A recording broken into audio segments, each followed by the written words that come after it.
కానీ తమకి బాధగా ఉంది. నీ చెల్లెళ్ళు నేను రాష్ట్రంలో కోరుకున్నారు, మాకు రక్షణ కల్పించండి జగన్మోహన్ రెడ్డి గారిని గురించని. ఒక పక్కన షర్మిల గారు, మరో పక్క సునీత గారు సొంత తండ్రిని కోల్పోయి అన్న మా నాన్నను చంపేశారు చూడంటే, ఉదయం పూటేమో గుండెపోటు అన్నావు, సాయంకాలానికి గొడ్డలిపోటు అన్నావు, 3 సెకండ్ మరుసటి రోజు ఉదయంకి వచ్చేసరికి నారాసుర రక్త చరిత్ర చంద్రబాబు నాయుడు గారు అది చేయించారన్నావు. ప్రజలు అర్థం చేసుకున్నారు. హైకోర్టులు ఏం చెప్పినాయి, లేదా సిబిఐ, అసలు సిబిఐతో ఎంక్వైరీ చేయించమన్నావు. నువ్వు ప్రభుత్వంలోకి వచ్చినాక సిబిఐ ఎంక్వైరీ పని లేదన్నావు. కోర్టుల్లో ఒక ఆర్డర్ తెచ్చుకున్నావు, దీని గురించి చర్చించకూడదు అని. అంటే ప్రతి క్షణం నువ్వు ఈ రాష్ట్ర ప్రజలు అమాయకులు, ప్రజలు అర్థం చేసుకోలేరు, ప్రజలకు అవగాహన లేదు, ప్రజలకు జ్ఞాపక శక్తి లేదు, ప్రజలు నేనేం చెబితే తింటారు. ఎందుకంటే ఒక మోసగాడిని, హత్యా రాజకీయాల్లో రాటు తేలినటువంటి వాడిని, ఆ రోజు పరిటాల రవి లాంటి వారిని కూడా హంతమొందించినటువంటి కుట్రలో భాగస్వామిని, నన్నే నమ్మి ఓటేసి 151 సీట్లు తెచ్చినటువంటి జనాన్ని ఎలాగైనా మోసం చేయొచ్చు.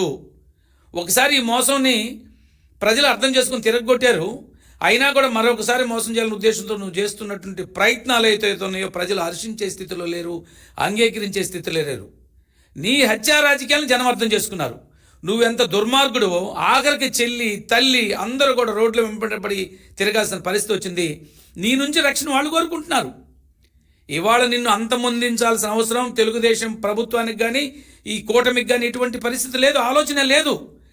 ఆలోచన చేసే తీరిక కూడా ఇవాళ అధినాయకుడు చంద్రబాబు నాయుడు గారికి లేదు. కారణం ఆయన చూస్తున్నారు ఈ రాష్ట్రంలో ఏం జరుగుతుందో.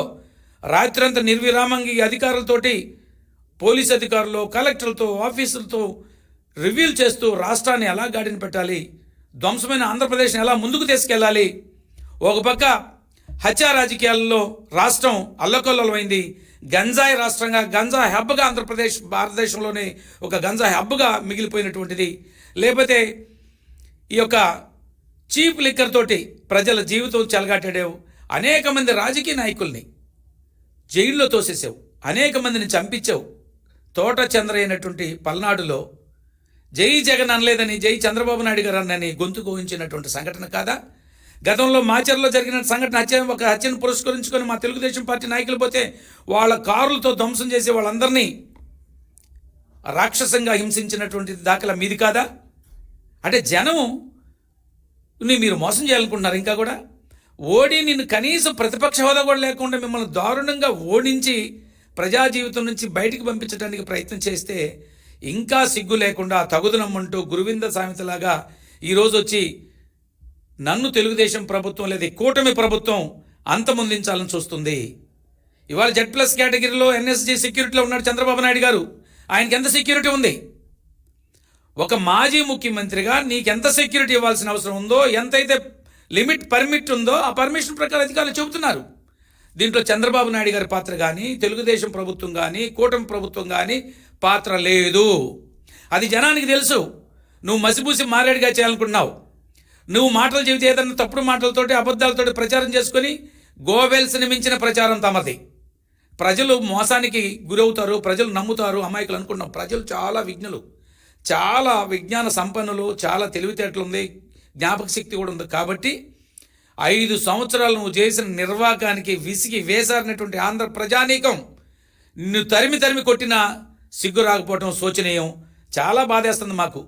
నువ్వు ఎలా తిట్టించావో చంద్రబాబు నాయుడు గారు, సుదీర్ఘ రాజకీయ అనుభవం ఉన్నటువంటి చంద్రబాబు నాయుడు గారిని 14 సంవత్సరాలు అప్పటికే ముఖ్యమంత్రికి చేసి, సుదీర్ఘకాలం ప్రతిపక్ష నాయకుడిగా ఉండి, దేశంలోని ఒక సీనియర్ రాజకీయ నాయకుడిగా ఒక వినూత్నమైన ఆలోచనలతో, మంచి విజన్తో పనిచేసి రాష్ట్రాన్ని అగ్రగామి నిలబెట్టిన సందర్భ గతంలో ఉమ్మడి ఆంధ్రప్రదేశ్ని కూడా 2014-19లో ఆంధ్రప్రదేశ్ని అగ్రగామి నిలబెట్టడానికి 34,000 ఎకరాలని రూపాయి ఖర్చు ఆంధ్ర ప్రభుత్వం నుంచి, ఖజానా నుంచి లేకుండా సేకరించి అద్భుతమైన రాజధాని నిర్మాణానికి శ్రీకారం చుట్టడానికి ప్రయత్నం చేస్తే, నువ్వు ముఖ్యమంత్రి అయిన తర్వాత దారుణంగా ఆ రాజధానిని విధ్వంసం చేసిన పరిస్థితి. ముఖ్యమంత్రిగా ప్రమాణ స్వీకారం చేసిన రోజే ఆ ప్రజావేదికను కూల్చినటువంటి పరిస్థితి. ఇవాళ చంద్రబాబు నాయుడు గారు ఒక ప్రోగ్రాం పెడుతున్నంటే, రివ్యూ పెడుతున్నంటే అధికారులందరూ ఎంతో ముచ్చటగా, ఆనందంగా ఆ యొక్క ఫీల్ అవుతున్నారు. చంద్రబాబు నాయుడు గారి అలాంటి సమర్థవంత నాయకత్వం కింద ఈరోజు పనిచేసేటట్టు అదృష్టం కలుగుతుందని IAS, IPS మిగతా ఆఫీసర్లు కూడా హ్యాపీగా ఉన్నారు.